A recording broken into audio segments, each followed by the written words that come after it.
مونی سے شام غم شم ہستی بجھ نہ جائے پگھلتے پگھلتے۔ حضرات یہ انظار بھائی کا حق ہے، دیکھو اے انظار ہرگز ان کے گھر جانا نہیں۔ اور حاجی صاحب تو ہم لوگوں کو لے کے کہاں کہاں وادیوں میں، صحراؤں میں، بستیوں میں، سراج بھائی جیلوں میں پڑھوا دیا کرتے ہیں، اور پڑھے نہ ہوئے آپ نے دھوم مچا دی ہے۔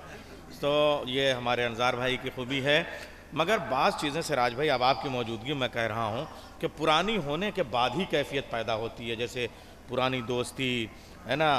پرانا کلام، پرانی دھنیں، پرانا ساتھی، پرانی کتابیں، پرانی عمارتیں ہے نا، وغیرہ وغیرہ۔ اب اور بھی چیزیں تو ہیں سب تبرکات میں بھی۔ تو اب میں عرض کروں آپ سے کہ ایسے ہی اسے تو سب شعر یہ انظار بھائی کے ہیں،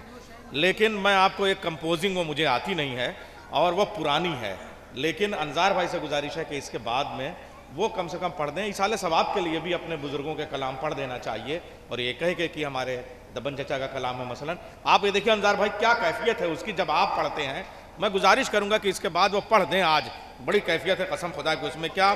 کہ وہ نہیں، وہ میں شعر بتا رہا ہوں کہ کون والا، کہ گھول کے اپنی پیاس چلے ہو،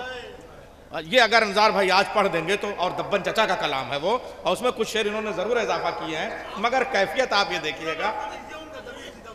تو کون نہیں جانتا ان کو، شاعر اہل بیت جناب دبیر سیتا پوری۔ ہاں بس وہ چچا والی جو بات ہے بھائی، دبیر چچا والی بات میں کہہ رہا ہوں، اب آپ دیکھیں اس میں پورا نام لیں گے اور پڑھیں گے انشاءاللہ، یہ میری فرمائش ہے۔ اب وہ اس لیے وہ نہ کہیے ابھی میں سب پڑھ دوں، آپ ترنم میں پڑھیں گے۔ گھول کے اپنی پیاس چلے ہو دریا کی طغیانی میں، قسم خدا کی دبیر سیتا پوری صاحب جب پڑھتے تھے اس انداز میں آج پڑھ دیجئے، ان کا ایصال ثواب بھی ہو جائے گا۔ میں بتا رہا ہوں کہ گھول کے اپنی پیاس چلے ہو دریا کی طغیانی میں، مڑ کے ذرا باز تو دیکھو آگ لگی ہے پانی میں۔ کھول کے اپنی پیاس چلے ہو دریا کی طغیانی میں، مڑ کے ذرا باز تو دیکھو آگ لگی ہے پانی میں،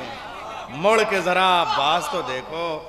آگ لگی ہے پانی میں۔ یہ پرانے کلاموں کی جو کیفیت ہے، میں نے باقی شعر چھوڑ دیے کہ انظار بھائی ایک اپنا کلام پیش کریں گے اور ایک بزرگوں کا بھی اگر پڑھ دیں، تو یہ جو کیفیتیں ہیں ہم لوگ ایک بار سن لیں بھائی، اور اس کیمرے میں محفوظ ہو جائے۔ اب جو نئی چیز اس زمانے میں وہ تکنیکی چیزیں نہیں ہوا کرتی تھی، ان کے ایصال ثواب میں کوئی بری بات نہیں ہے، وہ پڑھ دیں گے انشاءاللہ۔ اس کی کیفیت ابھی آپ دیکھیں گا، اس کے بعد جب پیشخانی کریں گے اس کے بعد والی مجلس میں، سرکار آیت اللہ حمید الحسن صاحب والی میں، تب وہ پڑھیں گے انشاءاللہ۔ اب آئیے امام زمانہ کی بات تھی، میں 4 مصرے سے مہکش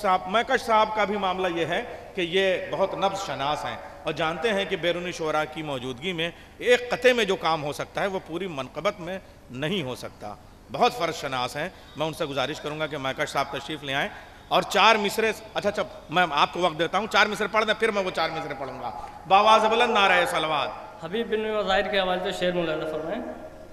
یہ ایک جہاد کا رخ موڑ کر نکل آئے، یہ ایک جہاد کا رخ موڑ کر نکل آئے، کمر بڑھاپے کی خود توڑ کر نکل آئے۔ مولانا فرمائیں، یہ ایک جہاد کا رخ موڑ کر نکل آئے، کمر بڑھاپے کی خود توڑ کر نکل آئے۔ ارے خط حسین نے اتنا جوان کر ڈالا، حبیب گھر میں عصا چھوڑ کر نکل آئے۔ فرحان مناسی کا شعر ہے کہ خط حسین نے اتنا جوان کر ڈالا، حبیب گھر میں عصا چھوڑ کر نکل آئے۔ اور مولا عباس کے حوالے سے شعر مولانا فرمائیں کہ دست بستہ کسی حساس کے دروازے پر، دست بستہ کسی حساس کے دروازے پر، رزق لینے کے لیے پیاس کے دروازے پر، دست بستہ کسی حساس کے دروازے پر، ارے رزق لینے کے لیے پیاس کے دروازے پر 14 صدیوں سے بھکارن کی طرح بیٹھی ہے علقمہ حضرت عباس کے دروازے پر، 14 صدیوں سے بھکارن کی طرح بیٹھی ہے حضرت، 14 صدیوں سے بھکارن کی طرح بیٹھی ہے علقمہ حضرت عباس کے دروازے پر۔ اور جناب زینب کے حوالے سے ایک دو اشعار میں فرمائیں، تیری آواز کی آہٹ ہے جہاں تک زینب،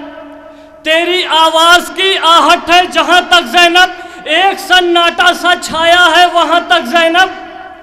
تیری آواز کی آہٹ ہے جہاں تک زینب، ایک سناٹا سا چھایا ہے وہاں تک زینب۔ ارے بیعت فاسق و فاجر کی فقط لب نصیحے، کاٹ لی ہے تیرے خطبوں نے